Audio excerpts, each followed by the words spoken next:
राधे राधे. तर इकडं आलेली माहेरी, आणि मी माहेर म्हटल्यावर उशीर तर प्रत्येक कामात असतो, जसं की आंघोळ करण्यात, उशिरा उठण्यात, आणि माहेरचा हाच खरा आनंद असतो प्रत्येक लेकीचा. आणि इकडं वहिनींचे कपडे ना सकाळी सकाळी धुतले गेले होते आणि माझ्या एकटीचेच बाकी होते. सगळ्यांच्या आंघोळा लवकर झाल्या होत्या आणि माझ्या थोडासा उशीर झाला होता मला उठायला, आणि त्याच्यामुळेच आंघोळीला आणि कपड्यांना उशीर झाला.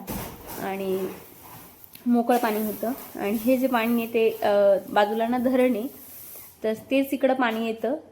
आणि मग इकडं मी कपडे वगैरे वाळत टाकले. माझ्या एकटीचेच होते तर काही जास्त टाईम लागला नाही. आणि इकडे वहिनीसुद्धा एवढं ताट घेऊन आल्या होत्या ताट धुवायला. आणि इकडं घरी आली आणि परी सांगत होती की आत्तू यांची शूटिंग काढा आणि बाबांना दाखवा. आणि इकडं वहिनींची तयारी माहेरी जायची. आणि मग नंतर आम्ही ना सगळेजण जेवायला बसलो. भाऊ काय बसला नव्हता. आणि इकडे मग थोडी तयार वगैरे झाली मी, आणि म्हटलं आमचं ओवाळायचं थोडंसं बाकी होतं. मग इथं रेडी झाली. इथंच एंड करते. राधे राधे.